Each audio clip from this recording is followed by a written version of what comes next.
Assalamualaikum warahmatullahi wabarakatuh. Kembali lagi dengan admin di channel Lanatub. Kali ini kita akan membahas update terbaru informasi seputar P3K Guru tahun 2022. Informasi terbaru bagi seluruh calon pelamar seleksi P3K Guru 2022, karena pemerintah mewajibkan calon pelamar untuk sertifikasi kompetensi untuk seleksi P3K 2022. Sebelum kita lanjut ke informasinya, silakan like, komen, dan subscribe channel ini agar mendapatkan informasi terbaru seputar rekrutmen P3K Guru tahap 3 tahun 2022. Pemerintah melalui Kementerian Pendayagunaan Aparatur Negara dan Reformasi Birokrasi atau Kemenpan-RB telah menerbitkan regulasi persyaratan P3K 2022 untuk jabatan fungsional teknis. Regulasi tersebut berupa Keputusan Menpan-RB Nomor 970 Tahun 2022 tentang persyaratan wajib tambahan dan sertifikasi kompetensi sebagai penambahan nilai seleksi kompetensi teknis dalam pengadaan P3K untuk jabatan fungsional teknis. Peraturan tersebut diterbitkan pada 20 Oktober 2022. Terkait Menpan-RB, Azwar Anas menyampaikan bahwa setiap pelamar yang melamar pada jabatan fungsional dalam pengadaan pegawai pemerintah dengan perjanjian kerja P3K wajib memiliki pengalaman atau sertifikasi.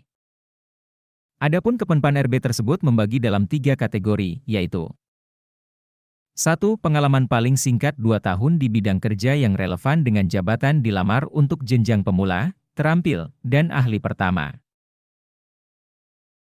2. Pengalaman paling singkat 3 tahun di bidang kerja yang relevan dengan jabatan dilamar untuk jenjang ahli muda.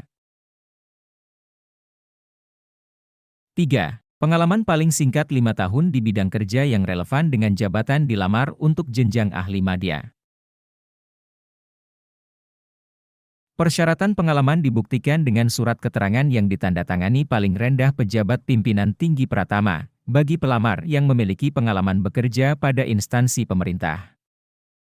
Bagi pelamar yang memiliki pengalaman bekerja pada perusahaan swasta atau lembaga swadaya non-pemerintah atau yayasan, surat keterangannya ditandatangani paling rendah direktur atau kepala divisi yang membidangi sumber daya manusia.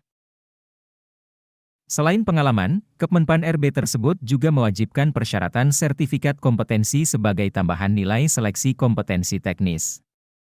Adapun jenis jabatan fungsional yang memerlukan persyaratan wajib tambahan dan sertifikat kompetensi sebagai tambahan nilai seleksi kompetensi teknis terlampir pada lampiran yang merupakan bagian tidak terpisahkan dari Kemenpan-RB 970 tahun 2022.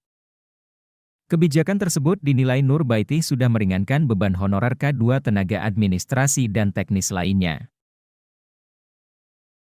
Alhamdulillah, persyaratan sertifikat keahlian dipermudah tidak mengikat kelembagaan yang mengeluarkan sehingga banyak honorer tenaga administrasi dan teknis lainnya bisa mendaftar seleksi P3K 2022, kata Nur.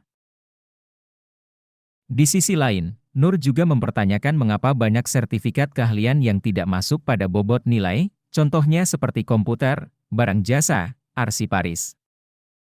Untuk jabatan lainnya mendapatkan afirmasi berupa tambahan nilai untuk sertifikat keahlian yang dimilikinya. Mengapa sertifikasi kompetensi yang banyak dimiliki honorer K2 malah enggak ada tambahan nilainya, ungkap Nur. Nur Baiti khawatir hal tersebut akan menjadikan honorer K2 hanya lolos seleksi administrasi, tetapi gagal di tes kompetensi karena tanpa afirmasi seperti pelamar lainnya.